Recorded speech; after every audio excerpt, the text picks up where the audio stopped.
everybody. You're listening to the Big Chill Podcast. This is episode 630, NFL regular season wrap-up.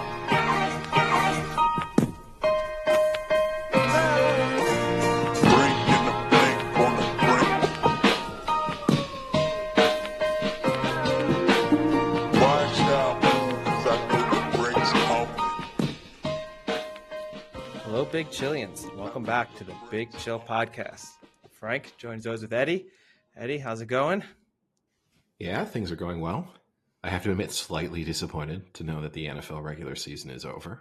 But I don't know. Did you see the heartfelt message at the end of Red Zone? By Scott Hansen? Yeah.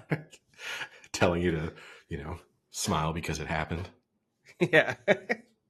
His corniness is sometimes a little much, but I do appreciate he's consistent.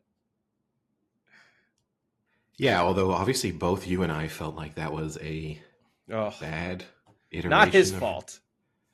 I don't know if it isn't his fault. No, he's just the face, man. I don't think he is. He's just the pretty face behind the screen, Eddie. I think he's got no control. I think he's got quite a lot of control over the sort of editorial aspect, the directing. But they focused way too much on the games that did not matter and way too little on the games that did. And what bothered me is I then went to social media to see you and I can't be the only ones that think this is outrageous. And I really couldn't find anything. Everyone else was just so sad that it was the last red zone of the year. That was the overall, when I did hashtag NFL red zone, it was all last red zone of the year, crying face emoji. And no one was like, why the fuck am I stuck watching the Patriots Jets crap fest? I think it's because we fall outside, I think, a big portion of the maybe red zone sort of consumers, in that I think for a lot of people, it almost doesn't matter what they're seeing. They just want to see constant football for that period. Or then there's the people who are using red zone, but then supplementing that with additional TV screens, which I know both you and I do. Yeah. But then they maybe aren't, if you had the Tampa Bay and Jacksonville game on two other screens, then you probably don't care that red zone is going to the Jets Patriots game a lot. Yeah, and I mean, that's maybe I'm going to have to make the shift to YouTube next year, because they do the quad box on YouTube now, and you can choose almost what four you want, with red zone being one, and then you can choose the three other that you want to watch simultaneously. And as long as you have a big enough TV, I think that's feasible. I don't really enjoy it. I'd rather just watch one big screen, but I think maybe at times like this, that'd be better than relying on red zone. Because then what I was doing was watching the Jags game and then switching back to red zone in between plays to kind of see what was going on. And then if they were also playing the Jags, then I would just stick with red zone. But then when they weren't and they were showing the dumb crap that I didn't want to see, I'd have to go back and forth between the Jags and red zone, which is not optimal. No, I mean, maybe we just have to create our own red zone. Start offering. Well, it's just we put simple rules for we put them on our last podcast, and they refuse to stick to those. I mean, why on earth they would go and be like, let's take a live look at the Jets game. Jets are on their own 25 and they have a 2nd and 19. Oh, a 1 yard run. Let's see what they do on 3rd down. Oh, a 2-yard draw. Let's see the punt. It's are you kidding me right now? Baker Mayfield is one leg hobbling trying to get a 1st down in a game that absolutely matters. And I'm stuck watching two teams that don't want to be on the field to begin with, let alone be on a field that's covered in snow and you can't do anything on. And I think that was part of the problem. I think if that weren't a snowy game, I think we see less. But because you can't deny that every time we went, Scott Hansen was like, oh, I can't even see the lines. Well, that's him, I think, trying to make the best of a bad situation. You hate the snow games. It's true that most people do love them. And so probably I think that was part of it. It probably contributed a slight amount. I don't think as much as maybe you might think. I think the reality is that, okay, that's the Tampa Bay game, 9-0. So admittedly, not as much action to show in that game, although that included The 9-0 is a little misleading because it included a fumble that went into the end zone and a touchdown that was called back for a penalty. Yeah. So you actually had more action in that, and also Tampa Bay in a position to score had they needed to at the end of the game. So, you know, you had a lot more sort of action and decent drives in there than the 9-0 scoreline might imply. And then the Jacksonville game wasn't exactly high quality either, but that should have been, and I think they could have addressed that just at the beginning. Like, hey guys, we are going to focus on the games that really matter now. So you're not going to see as much of the Jets and the Browns and the Bengals as you might normally do, but we will show you all the scoring plays and the turnovers. Yeah. But we are going to focus on the games that have playoff implications. At no point when the Bengals were up 20 in a meaningless game should we go watch a full drive. I could care less. Like, that should not have ever happened. I don't think even the players on the field probably cared. No, I don't think so either. And I get the other part, I think, with who watches Red Zone, I think a lot is fantasy football players. But like we said in the previous podcast, almost all fantasy football leagues, there are a few that are dumb enough to do week 18, but most of them are done by now. So you don't even have that aspect of it where there's some idiot being like, show me Driscoll. I picked him up off waivers. I need Driscoll. You know, like no one cares at that point. So yeah, it was kind of annoying, but regardless, it was still pretty entertaining last week. I think most things unfolded as we thought they would, with the big difference of being the Jags just imploding against a shitty Tennessee Titans team. Who, speaking of not wanting to be there, I don't think Ryan Tannehill even wanted to suit up for that game. I mean, definitely not in the second half. No. I mean, the Titans. He was like, "Wait, do we have to play another half?" Yeah, I think it felt like the Titans kind of stopped playing basically after the opening scoring drive of the second half. I think everyone on that field except Trevor Lawrence had moneyline Jags. Even the refs, the people who were doing like the sticks, the first down sticks. Yeah, pretty much everything went to plan. I mean, everything, if we went back to like our predictions, from my perspective, I guess there were 3 that I got wrong. 3 that mattered. One being the Jags. The other being the Colts. We can obviously get onto that game later on. And then the Eagles, who I didn't expect would. So certainly, I didn't think they would lose, and I definitely didn't think they'd lose in the manner in which they did, which was, I mean, kind of one of the more surprising results of the NFL regular season in the end. And the Giants, you know, hurt themselves in the process. So, yeah, those are the 3 that kind of stood out as not going quite to plan. And then you had a couple of other, I mean, this obviously Seattle nearly lost, should have lost. Yeah. I mean, there's a team that obviously once they knew that Green Bay had won, which they clearly did when they decided to go for 2 at the end of the game, that was Pete Carroll saying, yeah, we've had enough of this season now. Like, one way or the other, this is not going to overtime. Yeah. So where should we start? I guess 2 games really worth discussing extensively. The Colts-Texans game. Yeah. And the Jags game. Yeah, Colts-Texans, I mean, Texans look decent. I thought the Texans looked like the better team, but, you know, the Colts had a chance at the end to win it and had I think it's bizarre play call at the end. Especially, like, so obviously for those who didn't see, on, what was it, 3rd and 1? Yeah. They had, did they do QB sneak? No, what did they do on 3rd down? Oh no, it was like 3rd and 4, and they ran Taylor up the middle, and he got like 3. Yeah. And then it was like 4th and inches, and they ran up to the line like they were going to make a play, like a quick play, and try and catch the defense off guard, but then called the timeout, which they did several times. But then on the 4th down, instead of continuing with the running game, they put in the backup running back and threw like a swing pass to him, which was a pretty bad throw, hit his hands, but not the best of throws. The throw was behind him. It was catchable. Like, ultimately, the blame really lies with Minshew. But at the same time, if you're Goodson, I think it Yeah. is.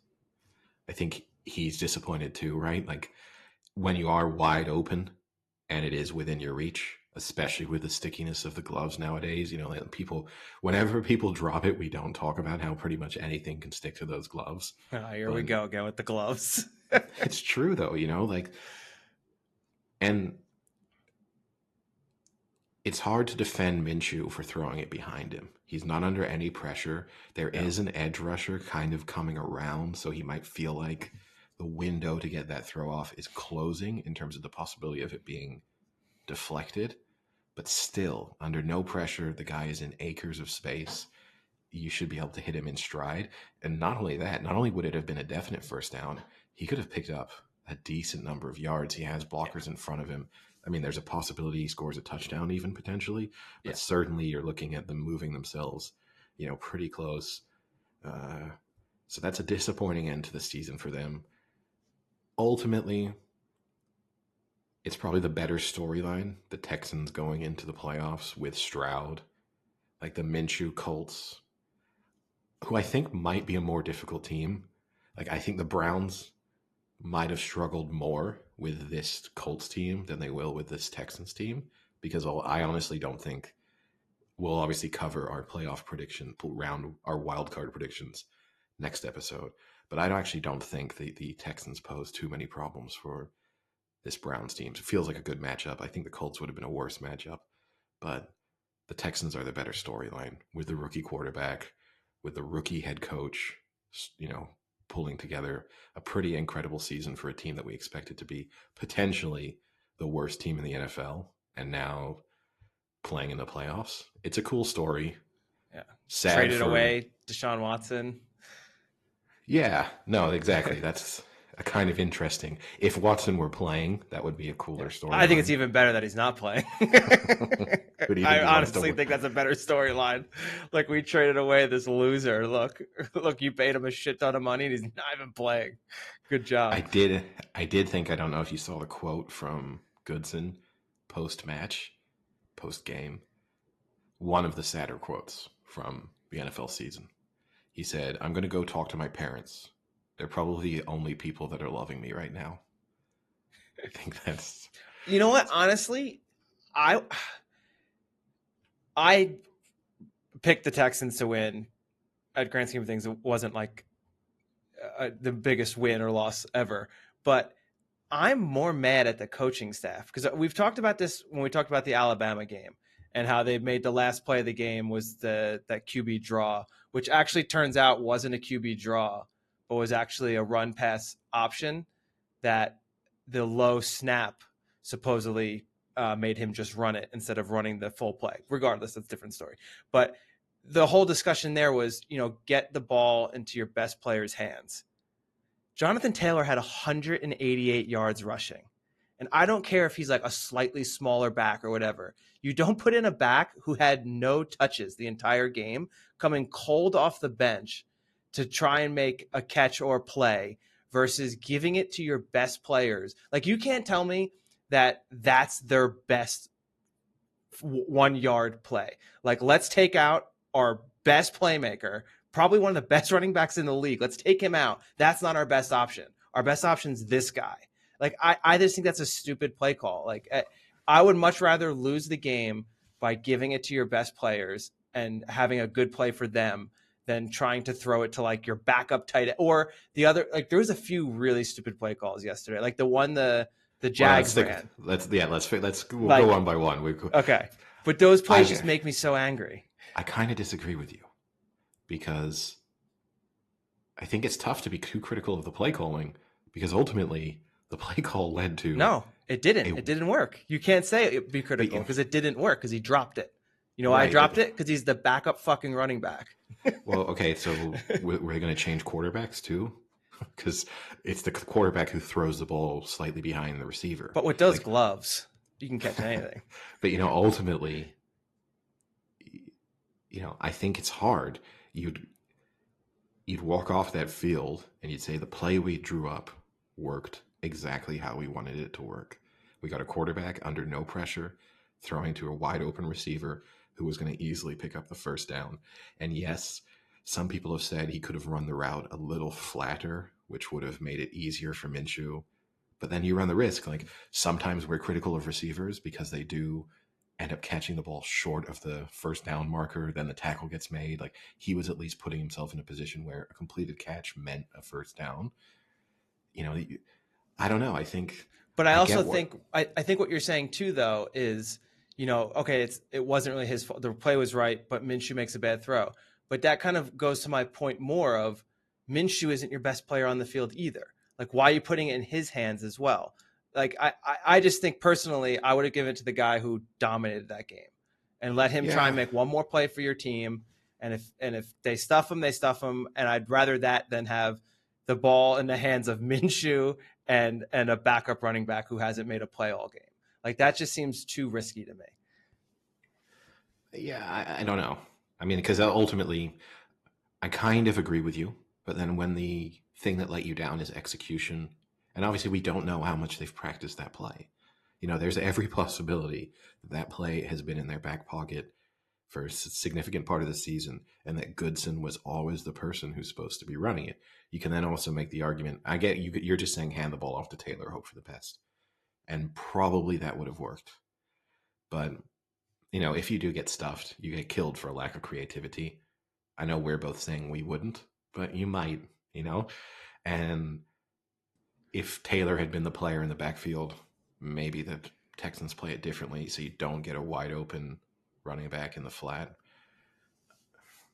But I I think think it's sometimes we'll both agree coaches try and get a little too creative. a little bit, but I mean, You I watch the love. Eagles do a stupid tush push 75 times, and then you have some of these plays where it's just like, just go back to basics. Well, that is obviously I was not critical of the tush push, but said, can't they be a bit more creative from the Eagles? If anything, this weekend at a few critical moments revealed we do have to give the Eagles maybe slightly more credit for how effective they are, because we time and time again see situations of teams needing to pick up a yard and either not trusting their quarterback or not feeling like their line will get enough, you know, I don't know. It feels like such an unstoppable play, not just from the Eagles, but from several other teams. Like it's inconceivable to me that you can't fall forward for half a yard. And yet we find teams struggling to do it or just choosing not to even use it as an option, which I guess is our opportunity to move Well, on to the Jags yeah, game. I was just going to say, I mean, both of those you have in the Jags game, they had a failed QB sneak on the line. And then Josh Allen at the end of the Buffalo game, they had a 4th and short and he couldn't get over on a QB sneak. And they're 6'6". And that's going to what you're saying. Like, you can't tell me a 6'6", 250-pound player can't fall with the effort of 3 people behind him forward for less than half a yard. It's crazy. Especially in the case of Josh Allen, right? Because he's also physically imposing. Like, okay, Trevor Lawrence is a skinny quarterback, so you can maybe tell me. Now, to move on to this Jags game where we probably both have the strongest emotional reaction to, the other thing I hated. So, for context for the listeners, the Jags at one point were down 15, sort of started the second half. They score a touchdown, they're down 8. Then the Titans throw an interception. They get inside the red zone. On second down, they get to third and 1 from the 1 yard line. So they're 3rd and goal, 1 yard out. The first play they run is like rolling Trevor Lawrence out to the right, a play that we always say we love. But it was the weirdest design rollout I've ever seen in my life. I only like it when fundamentally the goal is roll him out with the intent of basically him turning into a runner, but with the potential to throw to one of a number of receivers in front of you. That's how like the Chiefs do it. This was clearly do not get hurt on this play. Yeah. And this would be my biggest criticism of both the Jags and Trevor Lawrence post this game. It felt like they were trying to like keep Trevor Lawrence intact for a game they're not even going to play now. Yeah. You know, well, and obviously Trevor Lawrence was injured. And I wonder if some of those calls like you're saying, where to just not get him more injured with the anticipation that they're gonna win this game, maybe, but you can't play like that. And I don't think he would have wanted to play like that. I mean, he clearly did it on the next play.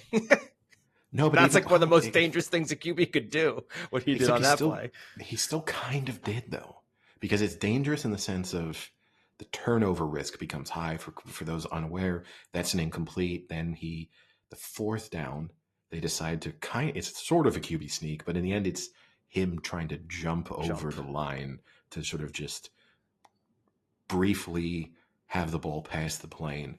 Yeah. He's an inch away, if not less, from success. It was a bad spot because he was way closer than that spot gave him. It doesn't matter. He still didn't get over the line. But yeah, he tried to pull like the Saquon. Well, you know when he did get over the line? On his second attempt. And I don't think he was down on the... But they blew the whistle. Right, but... And I'm not really complaining because obviously, you know, the play did fundamentally pretty much stop there. That being said, the inconsistencies on when whistles get blown, it's difficult. You know, we saw later in like one of the other Titans drives where clearly the player was basically tackled and held up 3 or 4 yards short of the first down marker. But then you just allow linemen to gradually pile in and push him forward over a period of like 5 seconds. Now, I'm okay with that, but on another day, that play is going to be blown dead pretty much straight away, and it's a fourth down. And instead, we get these first down outcomes. There needs to be some clear guidelines on like when a play is blown dead, and with the ability to review plays, sort of let's not blow them dead unless we think someone's going to get hurt from us not doing this. But I mean, I'm anti-push like across the board. I just think it's annoying as a defense when you stop somebody and make a nice tackle, and then all of a sudden you have 350-pound linemen come up from behind and start pushing against you. Like, you made the play, you stopped them. That should be it. I hated the push when Matt Leinart illegally did it on Reggie Bush to win the national championship, and I hate that it's legal now in the NFL. I don't like it. Yeah, I understand. Because I think it makes those inconsistencies, like you're saying, it's like so difficult sometimes where like if a ref just instantaneously blows it like right before, then it, like you're saying, it could be 3rd and 4 versus if he just lets it go, it could be like a 15-yard further gain. There was a few yesterday where guys were being pushed for like 5-10 yards. Yeah. And so obviously, you know, the Jags ended up not managing to pull off the comeback. I mean, I don't even know if they would have been, there's nothing about their performance that makes me think they would have been successful in a 2-point attempt anyway. So this might have all been. Well, they did get the ball back, and then Trevor Lawrence showed either he's an average QB at best, or he is still pretty injured, because that was a terrible attempt to even try and get a first down to start a drive. Yeah, it was. Well, I mean, it wasn't, because the first play went for like 8 yards. and we said it, these teams, yeah, like you always have more time, even with no timeouts, than you really think you do. Like when there's 52 seconds left, that's a long time. You can afford to run the ball, spike the ball, and then play with the additional 3 downs. It's a lot better than turning the ball over and not even getting the chance. So the only ones who disagree with that, Eddie, are commentators. It still blows my mind to this day how bad commentators are at calculating time and time management at the end of games. Like there was one, I can't remember the game now. There was like 25 seconds left, and they were like, well, they cannot get tackled in bounds. If they get tackled in bounds, they're not getting another playoff. It's like, are you kidding me? A play takes 7 seconds. You run up to the line. At max, that's 10 seconds to get it spiked. You still have like 8 seconds left. Like, what are you talking about? Yeah, I mean, they're just so bad at like calculations, like small numbers. Admittedly, you probably don't want a player getting 70 yards after the catch and then everyone having, you know, like there are some plays you might not want with 25 seconds left, but the reality is, you know, you're okay. But no, I agree with you. But yeah, I think it does this. So the Jag situations raises some serious questions about Trevor Lawrence and whether or not he is going to end up. This is a significant amount of time into his NFL career at this point to not be someone you trust.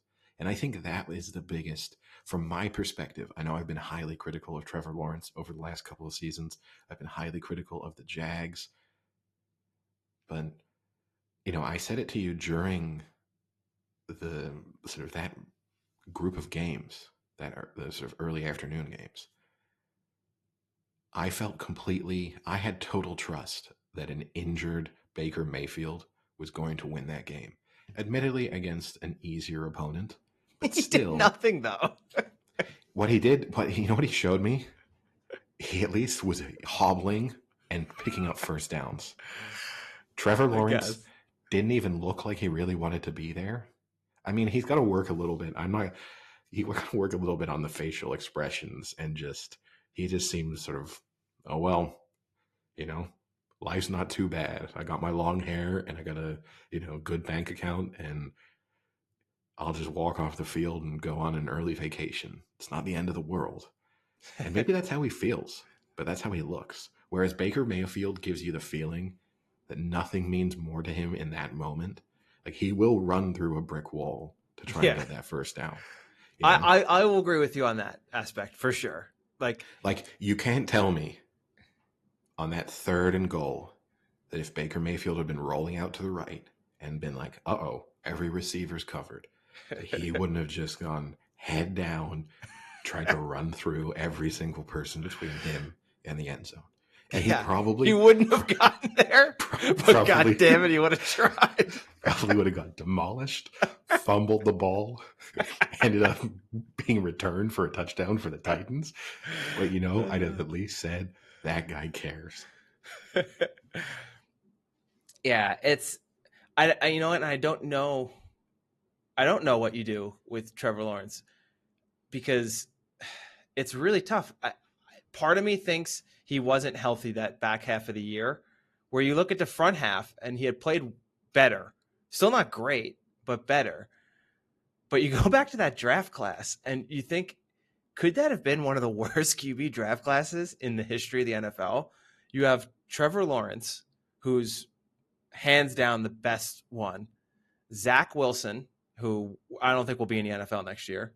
Trey Lance, I think he retired this year.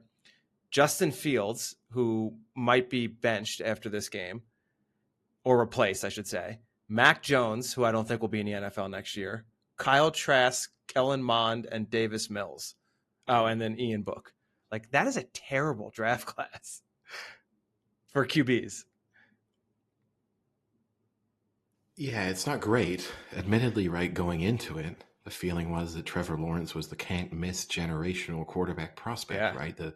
The best quarterback prospect since Andrew Luck, if not potentially the best quarterback prospect since Peyton Manning. So I do always think that's the interesting discussion, when you then look at this year and all these teams feeling like they're guaranteed to have, a quarterback join their franchise that is, undoubtedly going to turn things around. Well, maybe not. No. There's no, even ignoring the risk of injury and other issues, just the fact that maybe they won't be that good. But I don't know. We don't do rankings, right? Do you think he's not a top 15 quarterback right now? I think he is. You think so? Because I think, my issue is that there's such bad QBs right now that I think he is a top 15. And I think that's the cutoff. I think if you have a top, I would even go a little lower and say, like, if you have a top 17 quarterback, you have to stick with it. Because if we go through the people who are definitely ahead of him, right? So I'm looking through the teams in alphabetical order. So I'll have to, the order in which I address these quarterbacks is going to be a little bit odd. Josh Allen. Yes. For sure. Dak Prescott now. Yes. For sure. This CJ Stroud. This is a weird way you're going about this. There's no consistency in these teams here. I thought you were going to go for a division. No. I said this is what I literally said. I said I'm going through them in alphabetical order. Okay, Alphabetical being the place, their location, not their nickname. got it. Got it. So Yeah, I guess you give Stroud the nod. First year's tough, but yeah. okay, Jordan Love. What's that positioning? I'd say they're about equal. I'm going to give Jordan Love the nod Okay. at the moment. Tua. Tua did not have a great year. Oh, come on. You can't put Tua behind. I mean, he really, we can talk about that later too, about clutchness, but okay, I'll put Tua in there as well. Okay. Justin Herbert. Yeah, Herbert's way better. Okay, interesting. We can't have much of a discussion about Tua if Justin Herbert is way better. No one. Jalen Hurts, obviously, better. Yeah. Yeah. Brock Purdy, obviously better. Okay. Geno Smith. Geno Smith was not very good this year. He was like 25th in QBR, I think. Yeah. He had a bad year. No, I would much rather. I will say I would rather have Trevor Lawrence. Okay, I think that's 8. Oh well, because we're missing obviously Joe Burrow because he's currently not a starter, so he's definitely there.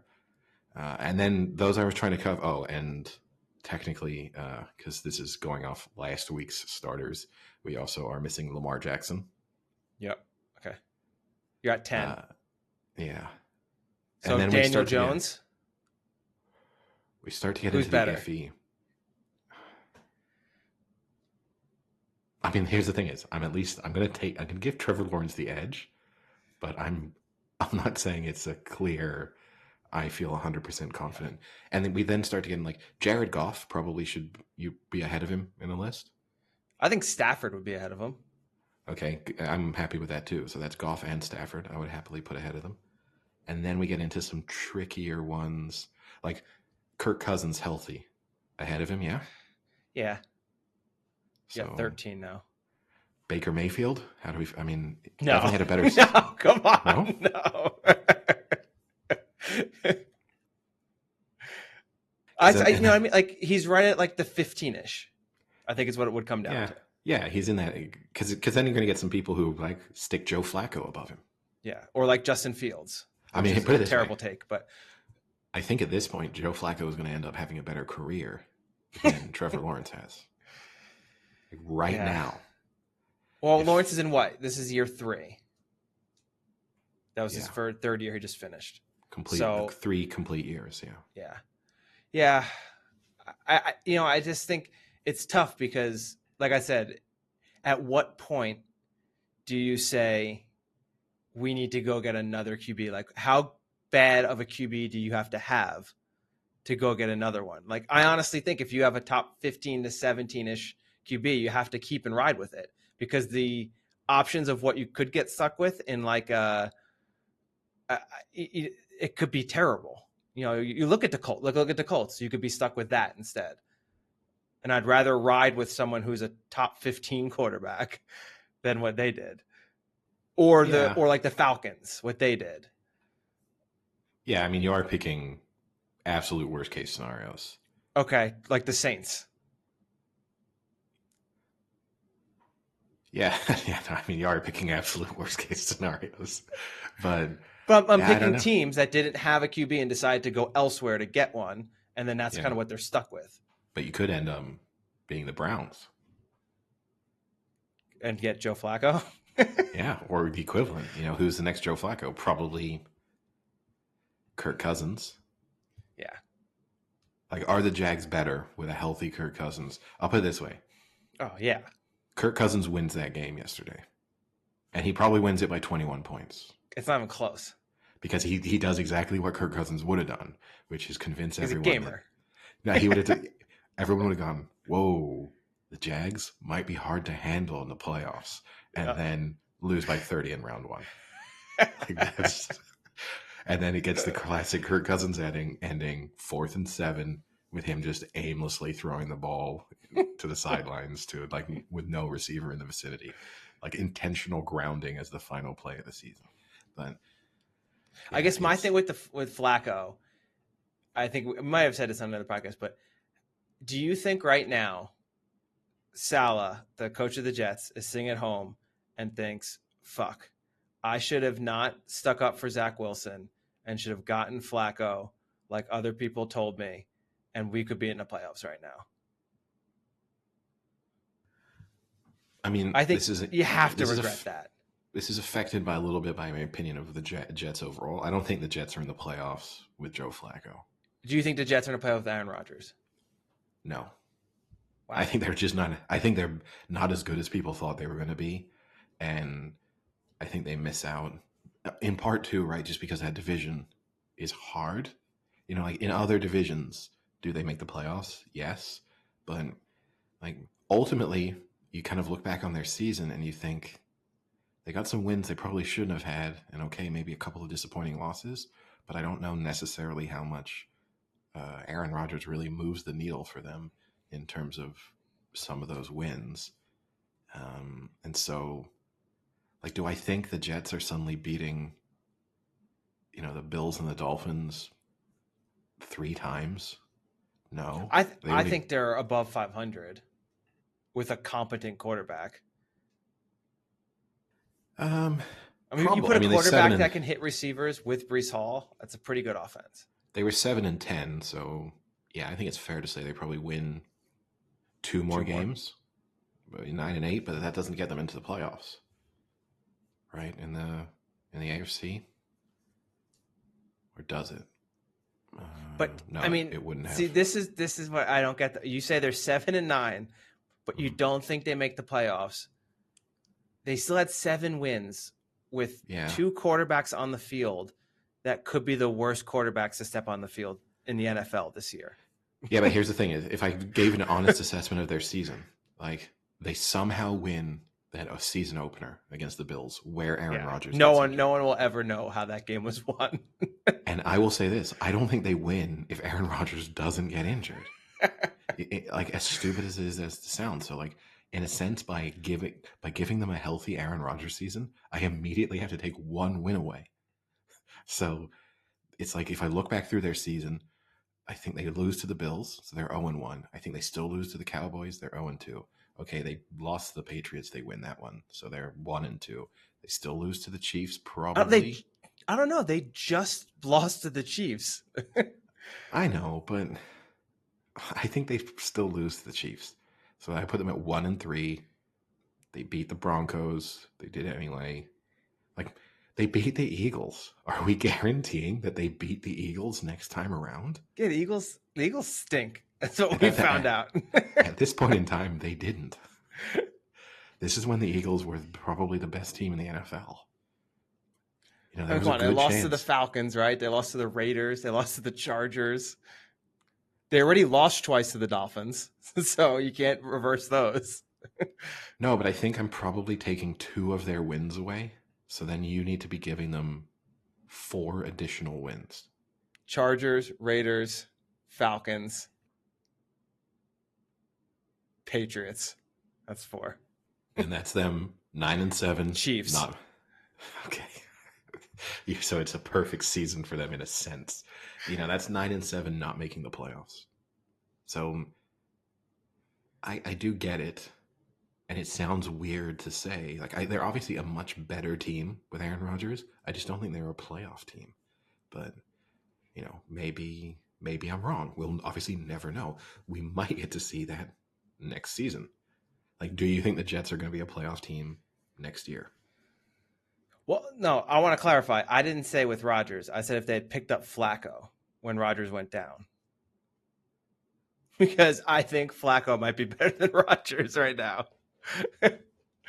But I don't know this. I can't know next year because Rodgers is 39 years old, coming off of a severe Achilles injury, supposedly. Yeah, coming off of a little boo boo. Flacco, I think Flacco has landed in the perfect spot for Joe Flacco, and I think I don't think the Jets were the perfect spot for him. And that's not talking about the Browns being better, which they obviously are than the Jets anyway, in pretty much every department. But it's that this Browns team is built for Joe Flacco to just throw the ball around. He can throw the odd turnover because the defense is going to force a couple turnovers too. And their offense is pretty good at picking up big plays. And like, this is the team, like, weirdly enough, everyone's already forecasting like the Browns have to hold on to Joe Flacco. But the version of the Browns that has Chubb coming back is probably not as good of a fit for Joe Flacco. Because then if they turn into, and I know he worked well in the, the Ravens had a strong running game while he was there, but you just feel like that turns into a more ground and pound team, which is what the Browns were for most of the Stefanski era up until this. And then you aren't letting Joe Flacco be Joe Flacco. All right, back onto yesterday's or this weekend's games. Yeah. I mean, what do we say for the Eagles? Do you give... Obviously, two big things also came out if we look at the playoff teams. Detroit Lions probably have lost Laporta for the first week of the playoffs. Their claims, the reports today say that he has an outside chance of playing this weekend. I don't think he'll play this weekend, but maybe that indicates that he'd at least be back. If they can make it through this weekend, he'll be back for the remainder of the playoffs. Probably not healthy, just lost though. Their best player. And then the Eagles, A.J. Brown, also injured his knee. That appears to be less severe. There, the expectation is that he will play. And, I mean, although it wasn't, I guess it turned out to be big, Jalen Hurts just knocked his finger out. Yeah. Do you think the Eagles, like, how big... Is this just can they get themselves out of this free fall? Like, is there any possibility that they fix? Because it's difficult to look at the performance we saw from them yesterday. Admittedly, over the last month. No, but I mean, I think yesterday was... I still sort of, I really expected, okay, the Giants don't really want to win. That we're going to get to see a kind of dominant Eagles performance. The only thought I had about why we might not see the Eagles win yesterday was, well, if the Cowboys are winning, like, up by 21 points at halftime, maybe the Eagles bench everyone, and then things go south for them. As it turned out, the Commanders hung in with the Cowboys, long enough that the Eagles had already lost by the time the Cowboys started to take control of their game. So it was a meaningful game for the Eagles until it wasn't. I mean, so my issue is, do I go with my gut and what we've pretty much said all year, in that the Eagles are not as good as they were looking in the standings in the first half, and then kind of came back in the standings in the second half. And, we both felt that way. We talked about when they were winning that they really didn't look good in winning, that their offense would stall a lot. And now we're really seeing the worst part of that, I think, and not be able to score against the Giants. It's pathetic. Do I trust that? Or do they pull like what would be a classic Eagles move and go into the round one of the playoffs and put up 45 points in some inconceivable way that no one could have predicted? That's my hesitation, is that I can see that happening, and it would just make me so angry. Like every part of my body wants to say the Eagles are done. They're losing this first round of the playoffs. Say goodbye. They're not as good as everyone thought they were. They even got lucky last year. But I can still see them turning it around somehow. Just that team, it's just Hurts and Sirianni. You never know. If you wanted to give them a positive, right? They got the best possible opponent in Wild Card Weekend. The easiest opponent you could ask for there. Like, if you look through all of the teams, it's such bullshit. I know that pisses me off. I know you hate the Steelers. The Steelers. Well, talk this NFC. They can't obviously play someone in the AFC. No. But I'm looking across the board. Every team that's made the playoffs, I would say they have the easiest opponent, because I know you're really down on the Steelers, but still, that's a defense that. Yeah. Okay, TJ Watt's status could Done. significantly impact that. But yes, I'll give you. If you said Steelers versus Bucks, I would probably pick the Steelers to win yeah, that game. Steelers are favorite. Like the Bucks are the only team I think who's an underdog against every other opponent. Yeah. In wild card weekend.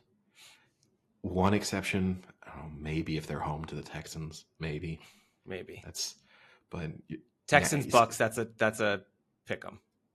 So you now say you got the Eagles playing against the Bucks, who just scored 9 points against the Panthers. Yeah. Okay, as we said, could have scored more if they really needed to at the end. Let's say they scored 16 points against the Panthers. You got Baker Mayfield, who's clearly injured. No way he's fully healthy by next Monday night. And you have to take the Eagles. You can't not. The Eagles are 2.5 point favorites.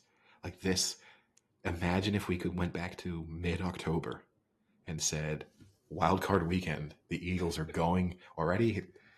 A, the Eagles are playing in wild card weekend. B, they're on the road in wild card weekend. And C, they're only 2.5 point favorites in Tampa Bay. Like, yeah, you can't not take them. You can't not take them. I mean, the Bucks are not a playoff team. I mean, you said it. You just said it. They beat the Panthers 9-0, and they didn't have a drive over like 40 or 50 yards.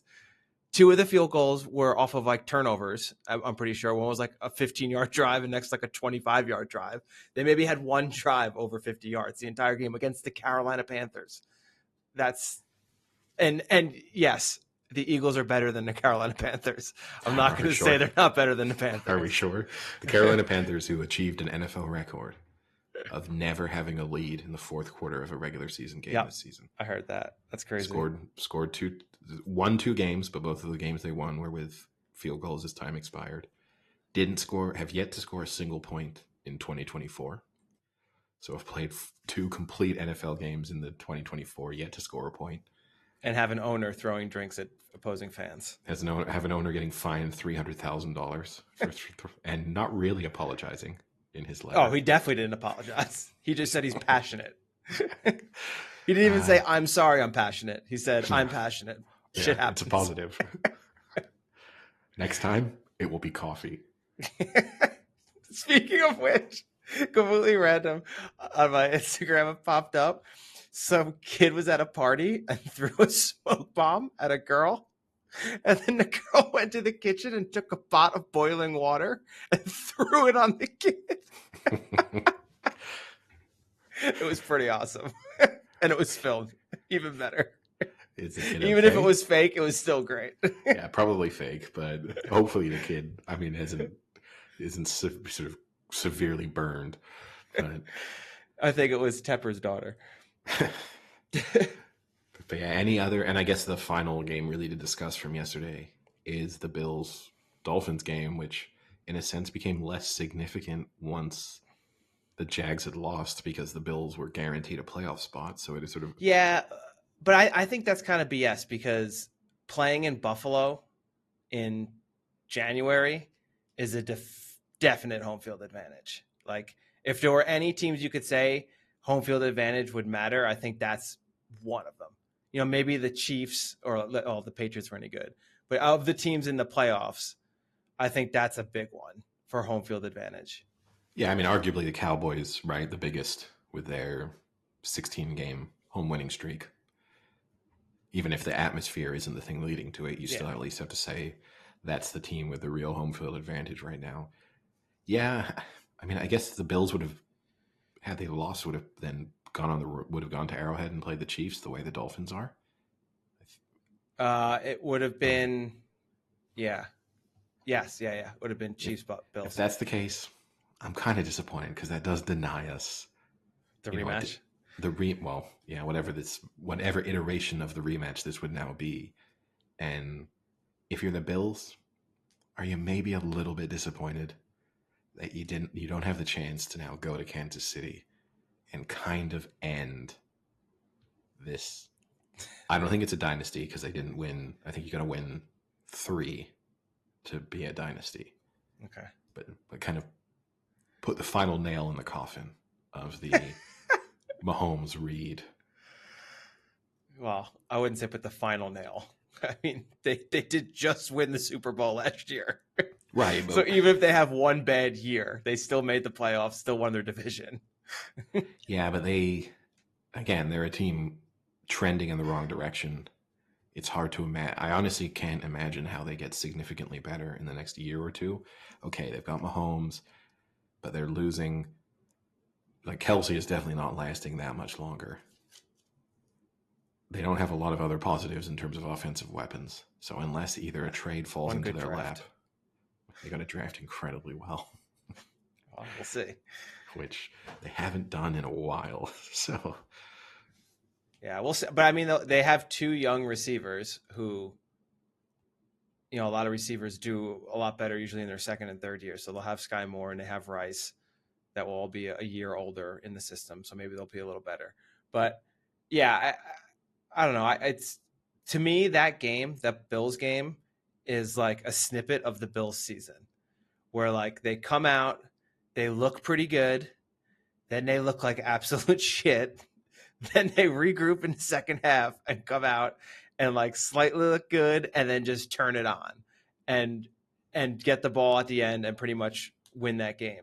Like I don't know what to make of that team. I don't know if they're good. I don't know if they're bad. I don't know what they are. I yeah, know Josh Allen can sometimes be dominant and he'll get the ball and he'll like you said about Baker, he'll just put his head down and run through a brick wall. And then sometimes it looks like he's run into a brick wall several times and he'll throw the dumbest pass on the planet for like a stupid interception. I don't know what to make of it. it's hard because if you take the very best version of the Bills that we only see for, glimpses over the course of a game, they're maybe as good as anyone. Certainly offensively. But they cannot. There's nothing that makes me think that they will be able to string together complete performances over the course of these playoffs. They're lucky, right? Okay, I'm disappointed they denied us the chance to see this Bills-Chiefs game, which would have been. I know people are getting really excited about the Rams-Lions, the storylines. It doesn't excite me that much. It excites me because I would love to see the Lions go one and done. See, it's funny, right? I always get accused of being the negative one, and you're so much more motivated by wanting to see teams. No, that's a positive. I'm excited, Eddie. Yeah. But what I'm saying is, the Stafford Goff storylines, they don't, there's the homecoming of Matthew Stafford. Like, it doesn't really get me thrilled to watch Sunday Night Football this week. But whereas the Chiefs Bills, I would have been all in to see that one. Ultimately, the Bills at home to the Steelers, even if they don't put together a complete performance, I can't imagine them losing this one. Do you start Josh Allen that game or do you rest him? You're such an idiot. You're such an idiot. The fact that you're going to stick to the Steelers position when they are about to play a playoff game, you better hope. I'm pretty sure they have like the worst point differential for a team to make the playoffs ever. That's probably true. But I'll say this. If the Steelers beat the Bills next week, you got to take a break from the podcast. I'll get Sam back on for a couple of episodes. Oh, man. And I don't know who loses out the most in that scenario. I'll be so productive for that week.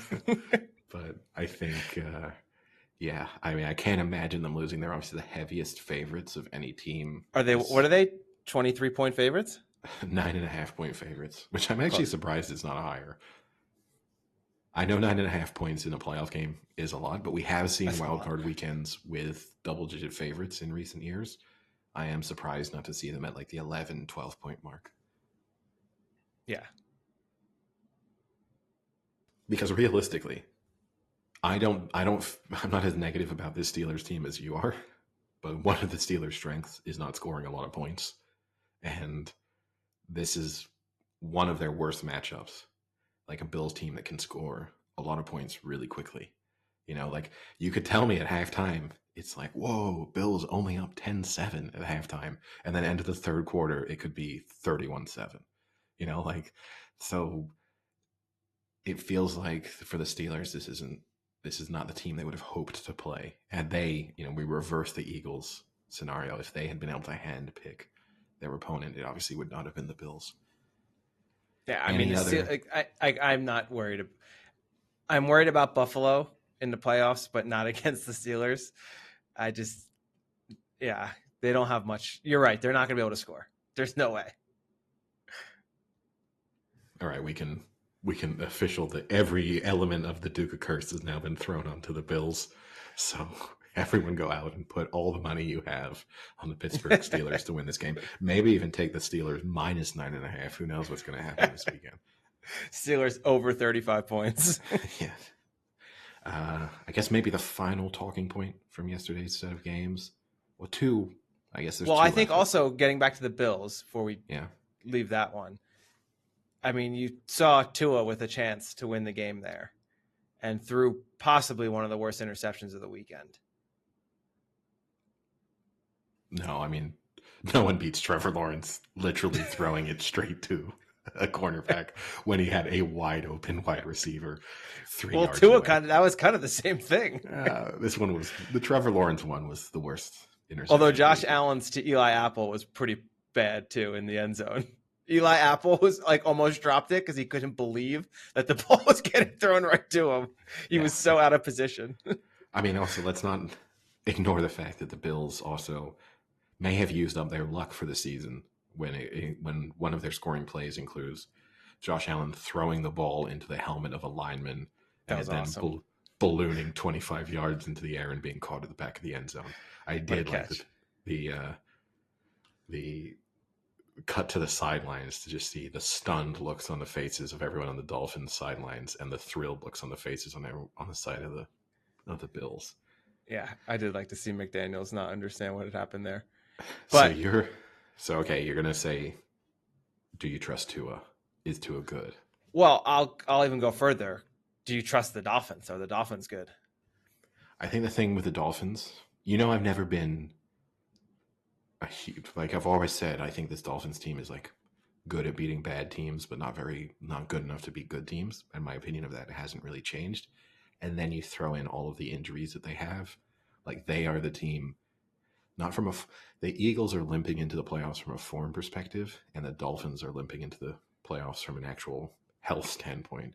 And that's what I can't overlook is like when I combine the fact that they are not particularly healthy and I don't think are really good enough to beat the best teams, then you struggle. I think they'll beat the Chiefs. I know they're underdogs. I think they're going to they're going to beat the Chiefs? Yeah, I think we've forgotten how bad the Chiefs are. Like I think the Chiefs kind of got to in the final, like by being able to rest players yesterday and actually being okay against the Chargers in that game. I mean, they already lost to the Chiefs this year. I know, in Germany. And they probably... that's the excuse? No, they should have won that game, though. Like they had some really weird things happen in that game. But let's put this in perspective. They lost to the Chiefs and now are without Chubb, their best defensive player. Out, I think Xavier Howard might also be out, right? Their second best defensive player. Waddle and Mostert were both out and are questionable for this week. So they're a definitively worse team than the team that played the Chiefs earlier this year that lost to the Chiefs. I can't disagree with any of that. I also think the Chiefs are worse than they were when they beat the Dolphins because that was still in a period like the wheels had not completely come off. They were beginning to come off. The week before, obviously, they were blown out by the Broncos. And they,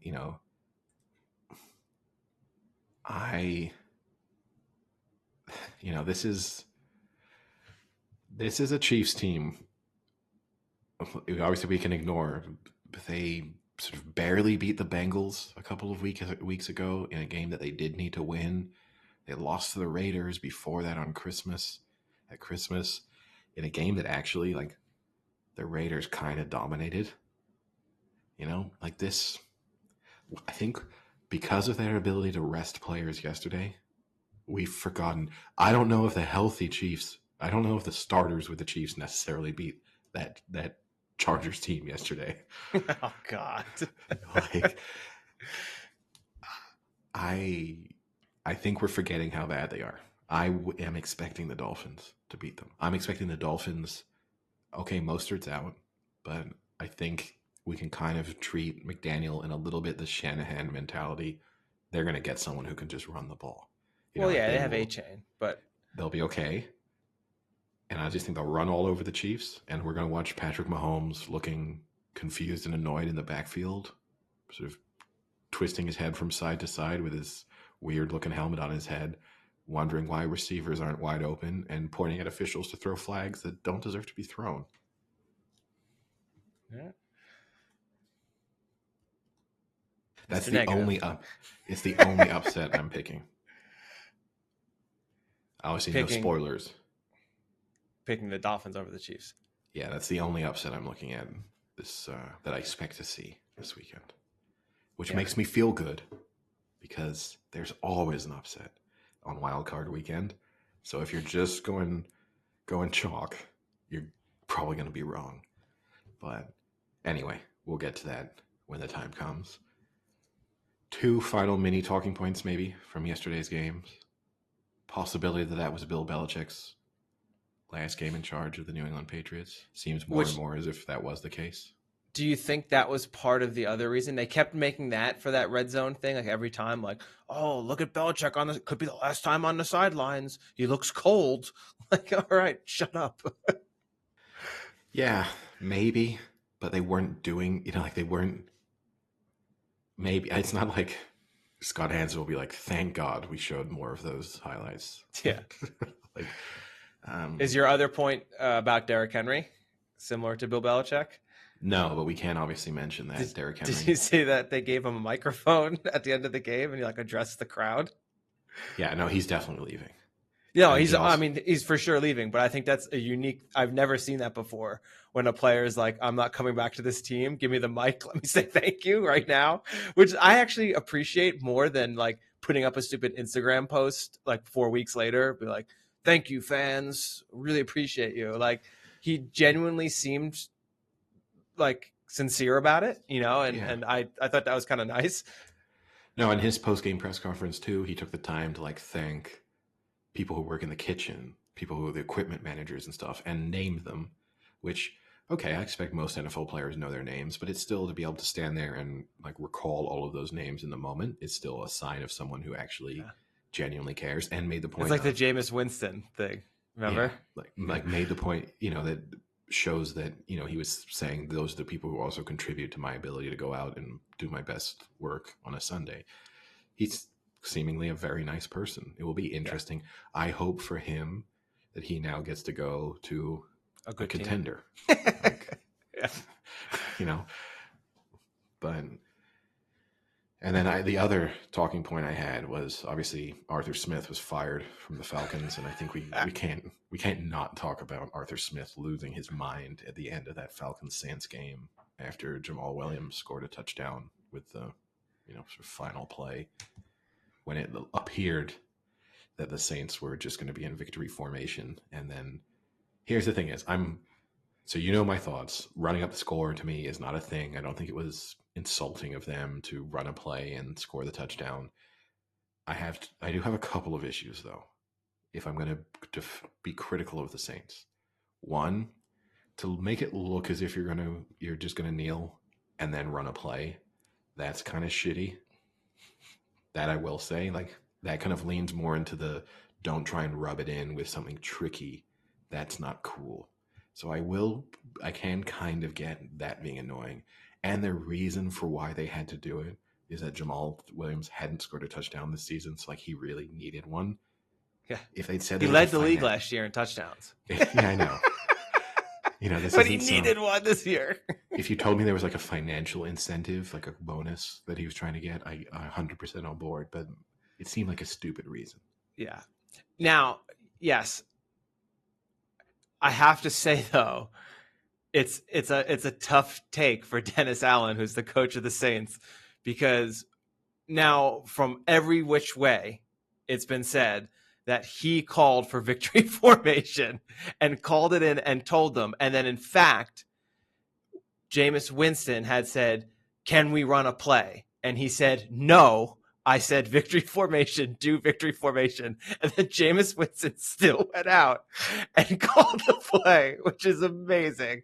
Like it just, that sucks for Dennis Allen because it makes him look like such a shithead that he did that. And like what you said, did it in a way like sneakingly, like, I'm going to fake take a knee and hand it off. But he had actually nothing to do with it. And in fact, was adamant of doing the opposite. And then second of all, it's a real shitty move by the Honey Badger because he picks that ball off to get them to the one.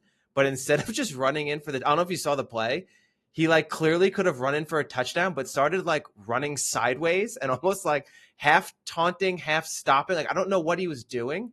And had he just run into the end zone, like this never would have happened. But he did like the dumbest taunt, whatever it was, and stopped it and got caught at the one and set up this whole scenario. So Dennis Allen got screwed by both of those players. Regardless, Arthur Smith was psychotic about it when he should have been more focused on the fact that his team fucking sucks and he was going to get fired. Like, make that your priority, buddy. Don't make your priority that like someone ran up the score when you just got absolutely bamboozled in the second half. Which admittedly probably contributed to his rage, right? Like, if we're being generous to Arthur Smith, I think he looks like an asshole. I think that's maybe like, I don't love the confronting the coach. You'll have the opportunity, I'm sure, post game, if he wanted to go and say something to Dennis Allen and the Saints and be like, guys, shitty look, like, but to do the like from 15 yards out, just be screaming like, that's fucking bullshit to the opposing coach as you get closer. What I will say for Dennis Allen, I don't think it's a bad look. I don't think it would have been a bad look even if he'd called the play. The worst look for him is that his players just fucking ignored him. Yeah. Well, I love that Jameis Winston was just like, fuck it, I don't care. And admittedly, Jameis Winston probably knows not going to be in New Orleans next season. So there's a lot of people involved in that decision making who have nothing to lose. So that does change it. But still, if I'm the owner of the Saints, part of me is thinking, wait, hold on a second. Your entire offense just completely ignored something you said to them. Because it's not just Jameis Winston called the play, right? He said that they then discussed it as an offense and collectively decided they wanted to do this. But what's weird is then why is Taysom Hill 15 yards behind in victory formation? Did he like not want to participate? He's a Mormon. He just didn't want to be involved. That's not a Mormon thing to do. Yeah, that was quite humorous. But all right, I guess obviously you got something else. I was going to end it, Eddie, with a little trivia to keep the trivia tradition going. This one comes to us via Instagram. And I picked it because there are actually 4 teams in the playoffs that fit this, which I just gave you a huge clue to. Can you name the 8 NFL teams that are one syllable? Their nickname, you mean? Yes. Bills. Yes. Chiefs. Yes.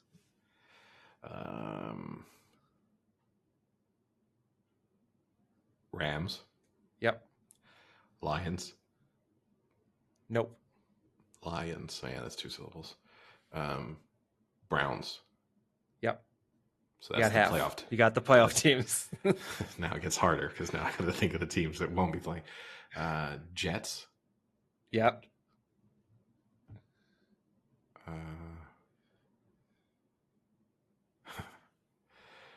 Oh my God. I'm trying to do it kind of Bears. Yep. Yeah. 2 more. Thrilling audio listening, I'm sure. I'll tell you, hint for our listeners, if they also can't get these last 2, they were in the playoff hunt as of yesterday.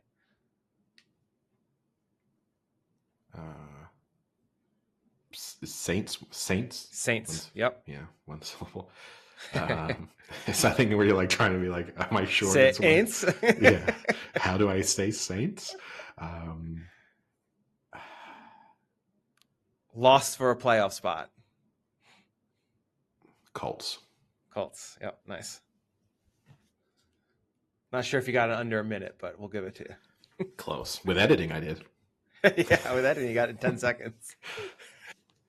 In other news, pretty significant one in some respects. Golf, but not live golf. Oh, don't worry. I know what it is. I'm sure you do. So I'm sure you saw the news that Tiger Woods parted ways with Nike, ending a 27-year relationship. Probably one of the most iconic player brand relationships. I mean, I think the only one that you could say is Jordan. Yeah, that's it. In terms of sort of a clearer association, maybe a handful of others get sort of close, but it's going to be. What about like soccer? I don't think there's even. I mean, Beckham with the Adidas, like the Predators in the 90s, 2000s, that was pretty big. And Ronaldo, not Cristiano, although Cristiano too, but Brazilian Ronaldo with Nike in the 90s was big.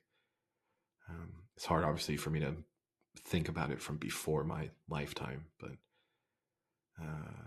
I think, yeah, it still doesn't approach like Tiger Woods. Like, you think of Tiger Woods, you think of Nike.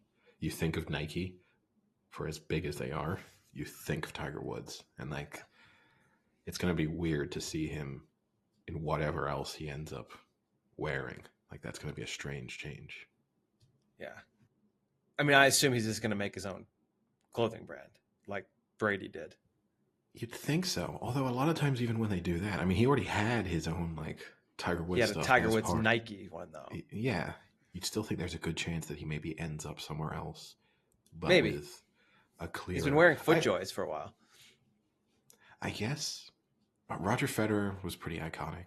And then he ditched everything because he left Nike. But I guess you have a handful who've been pretty... but yeah, it will be interesting to see, assuming he's going to stick to the Sunday red and black. It's going to be strange to see it without especially if you think that like one of the most iconic moments of golf from the last 20 years is also like the best possible Nike commercial, his chip at Augusta, where the ball like slowly rotates in and you see the Nike logo like right before it drops in. You know, when you're imagining that probably the go-to moment people will reference for him is also just the perfect Nike commercial. It's a strange one. Yeah. It's weird. So is Nike now not going to really be invested in golf anymore? Because I mean, Jordan is still, out of the NBA, and they still have, Jordan brand of Nike. And I know that Nike is cutting a lot of costs, so that could be part of the reason. I think they said they were cutting like $2 billion in costs in the next few years. So obviously, I'm sure he's heavily on contract, but it's weird that they couldn't come to some smaller agreement or pay him less but give him more interest or something like that. Yeah, it seems that the decision will have come from Nike. They're trying to cut $2 billion in the next 2 years. So they stopped making all of their golf equipment, like the actual clubs and stuff, in 2016. So it's been a while. Because, I think Rory McIlroy managed to sneak in the back end of that and get like a big club deal from Nike. They got like $100 million for the club deal. And then, might be why he's, so quiet during all of these live golf numbers being thrown around. But, yeah, you can understand if you're trying to remove the emotion from the decision from Nike's perspective, is that you probably still have to pay Tiger Woods money. But what are you really getting for it? Like a guy who's going to play 10 tournaments a year, probably not win any of them. Like, he's made $500 million out of his relationship with Nike over the course of the 27 years. So Not too I don't bad. think I don't think either of them can complain. But unless he wanted to be super generous and say, thanks for sticking with me through a number of different issues. How much do you think they've made off of him? A lot. Yeah. Yeah. I mean, I think there's a lot of people who've bought red Nike polos just because 500 million worth. Just the polos. Yeah, probably. I mean, speaking of Nike and endorsements, there was the movie that came out, Air, starring Jason Bateman and Ben Affleck, that was slightly featured on the Golden Globes yesterday. I think Ben Affleck was maybe nominated, or Jason Bateman, I think, was nominated. They didn't win anything. It was a decent movie. I saw it. But I know you had some other entertainment that you wanted to talk about. So I'll start with mine, because mine isn't as funny, I think, as what yours will be. But I saw Godzilla -1 this weekend in the movies.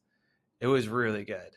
I like Godzilla movies, and I don't mean like the new ones or like the Matthew Broderick version. Like, I grew up when I was younger. My dad and I would always watch like the original Godzillas and Godzilla vs. Mothra and all those movies. So I've always had like an enjoyment of watching Godzilla, and this one was kind of more of the classic Godzilla movies than the newer ones. Like, there was less focus on the CGI and more focus on the story and the plot, and like it was actually like really good storyline outside of Godzilla attacking a city. It was like a post World War II in Japan. It was really good. It was subtitled, but it was like, that doesn't bother me. I know that bothers some people, but theater was packed, and it's been out for multiple weeks now. But it was really good. I really enjoyed it. All right, the Duca stamp of approval, which has... It's a fun movie. It's like, it's like a Godzilla movie. It's not super long. It was like 2 hours. Good side storyline, and I thought the action parts were pretty good too. Yeah, I mean, I guess you know what you're getting yourself in for, so yeah. You can't complain and then be like, it wasn't deep enough for me. Yeah.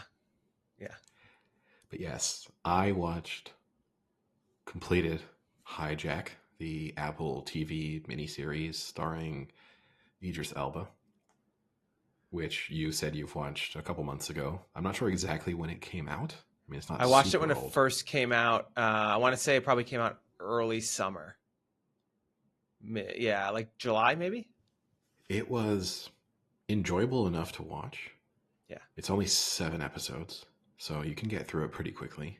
So I'll say this: my mother, and I think this also regards to you. My mother loved 24.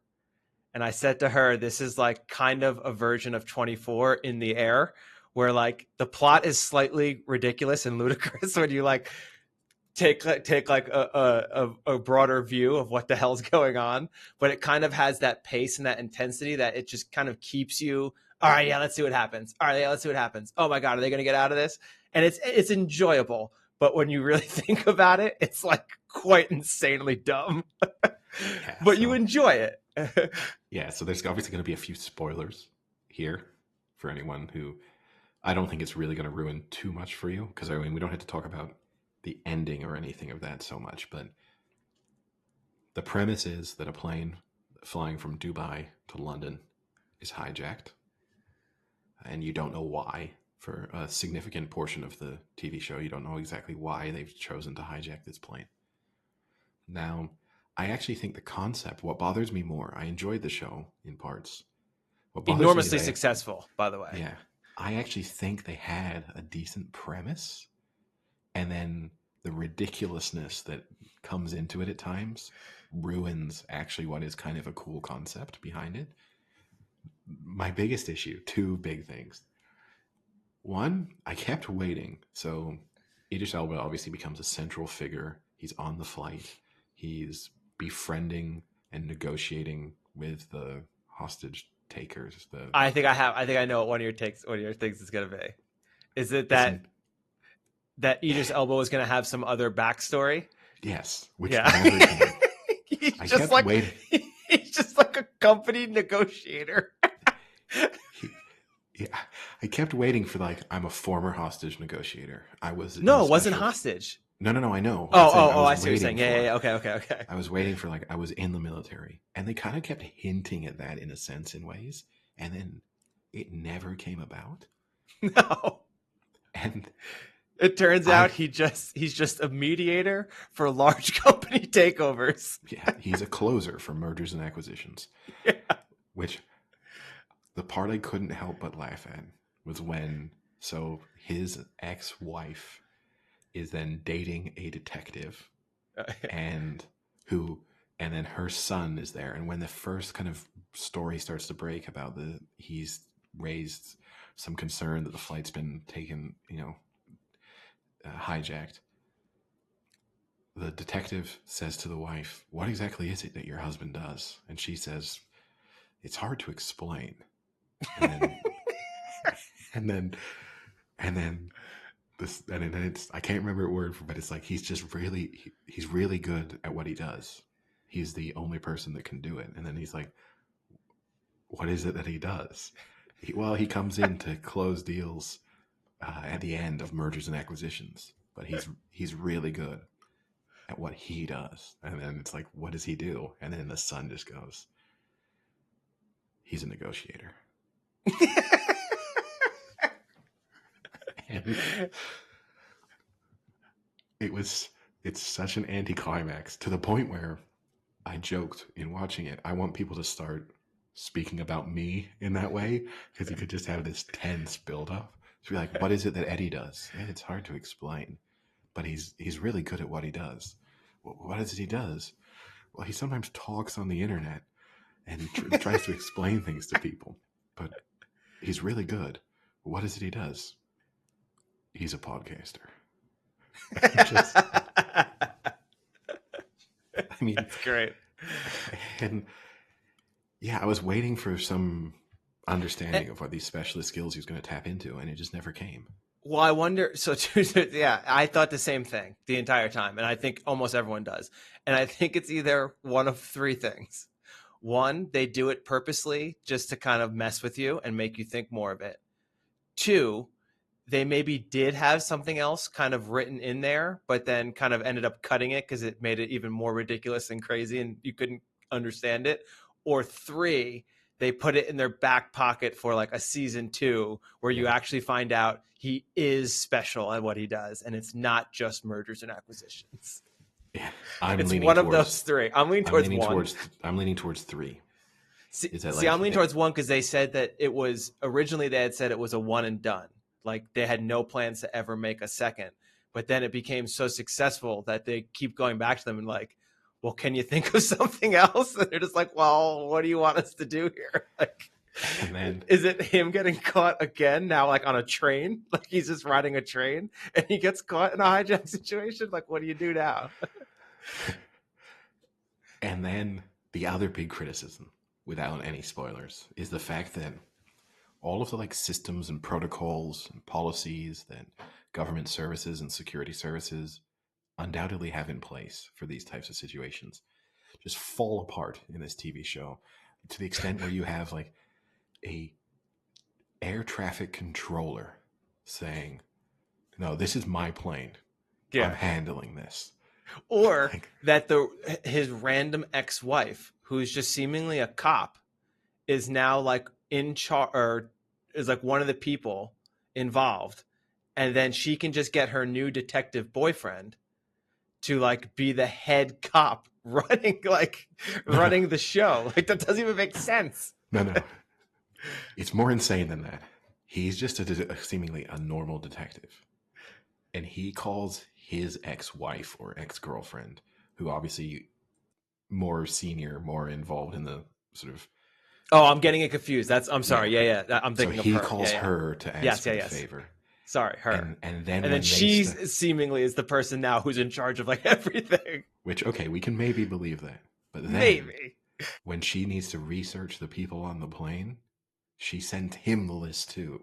Because of course, the actual security services are not going to be able to search the same databases as well as this random London detective whose argument is, I'm really good at my job. He's also really good at his job. And then he basically finds all of the same information they find, except he also identifies the fact that a few of them don't exist, which seemingly the security services don't. But there's just full breakdown.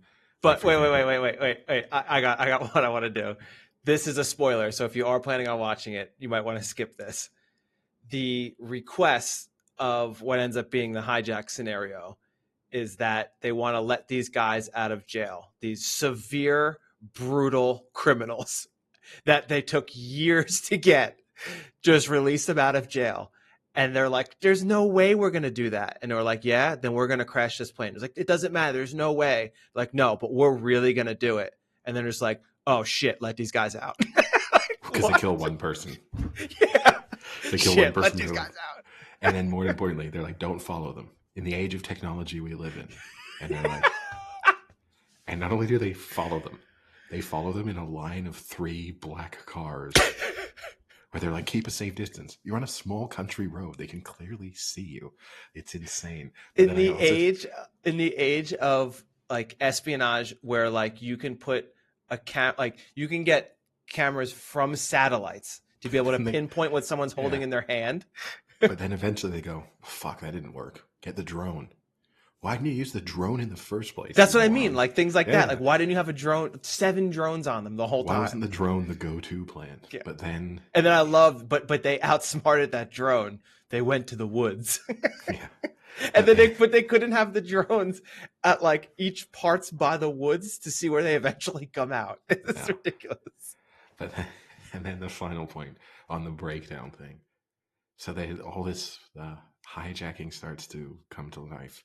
And instead of going into, specific rooms where they would have these types of discussions that would be, soundproof, security proof, they just start having the full discussion in the office that they originally started to talk in, and their reason for it, like the home secretary is there, the foreign secretary is there, and the reasoning behind it is, this is where we found out, and we just started working. Like as if the government, wouldn't go like, okay, we better move to like hand over to this security service, and they work from these specific rooms, knowing that everything is completely cut off. I don't know. You can't be too critical of it because obviously it's not trying to be realistic, but it's just frustrating that it could have been it could have been significantly less dumb really easily. Yeah. I honestly think like 24 was a very long time ago. And I think if we went back now and watched it with the critical eye that people watch all television shows now, you could easily pick it apart just as easily. And it's exactly what it reminded me of, where like good lead actor, kind of ludicrous situation they get involved in, and it's like kind of suspenseful the whole way through. I enjoyed it. I thought it was fun. Yeah, but again, 24, it doesn't pretend to be realistic, and fundamentally it's AJ Bauer. That's where I think you're wrong. I think they were like, this is legit, guys. And it's also just like it's the Taken principle of like, this guy has a specialist skill, like he's the best person on earth for this. And if Idris Elba had turned out to be like a real hostage negotiator, then it would have made a little bit of sense. But I don't know. People can go away, watch it for themselves, or if they've already watched it, interact with us on Twitter, Big Chill Podcast. Let us know what you think. But I would love to I could have done a full podcast dedicated to the TV show, like an episode by episode. And I know our listeners would not enjoy that, but I literally, there was so much comedic value within each episode that I could have done it. Yeah, there were some good ones. The heel turn by the pilot was weak as well. His instant heel turn for his affair being brought out. He's willing to risk the life of 500 people. That won't tarnish his reputation as much as his affair coming to light. No, not only risk the life, brutally beat his colleague in the face with a metal water bottle. Yeah. I mean, that was an extreme reaction. But I'll give a final spoiler. So if you really are planning on watching this will be the end of the podcast, so you can stop now.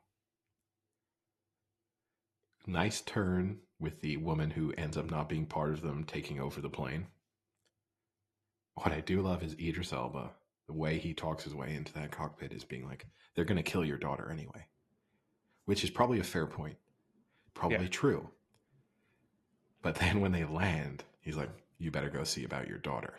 If you're her, are you not then fucking furious? Where it's like, whoa, hold on a second. You said she was dead no matter what. It's like, oh no, she's probably alive, but she's definitely dead now. Yeah. Thanks for landing the plane. And the other point on that, I get it. She's an experienced naval pilot or whatever, and now an aviation consultant. Why didn't they go and get the first officer to land the plane? Never comes back into the cockpit. Yeah. Like the woman who knows that specific plane, the route, all of the airports around there, going to do an emergency landing. It's like, well, let the hijacker land it. I mean, there was a lot of like random, like I also love the choice with the two people who they release out of jail and are like running the heist. And then the guy just ends up fucking backstabbing him and shooting him in the head to end the episode. Yeah, for a reason they never. I don't know why. Like it was clear, okay, he's like holding them up a little bit and then he also revealed that was originally part of the plan. Yeah. He's like, well, but we don't know why at all. No, the whole plan as to why they did this was, and then yeah, it's pretty funny. I like that. I just also laughed. Part of me as it started to become a little bit more, when it was like, now it's a double hijacking. I was like, joked. I was like, the only way to stop a double hijacking, triple hijacking.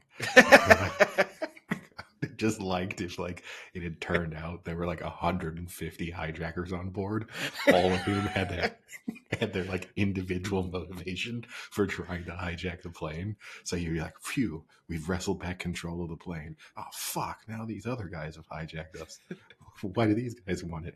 Oh, they're like stop oil protesters. They're really upset about the environment. And then just like turn after turn. You know what also was a little ridiculous? The ending. Where like they're still on the plane. That was a little ridiculous.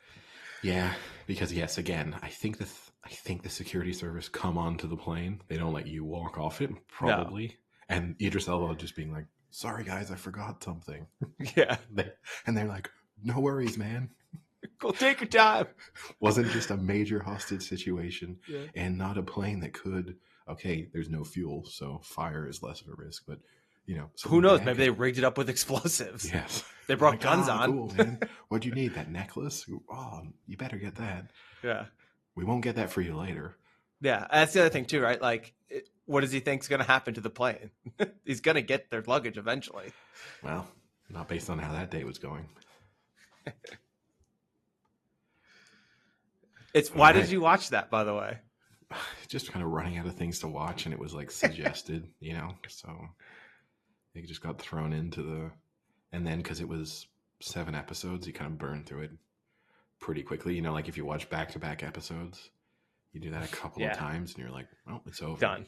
Yeah. Because I think I watched that pretty quickly. It was literally basically in 3 goes. Because like first time watched 2 episodes, second time watched 2 episodes, and then the third time after watching the 2 episodes was like, may as well watch the third. Like, yeah. All right. Sounds good. With that, I guess I'll talk to you later. Sounds good. See ya. Cheerio.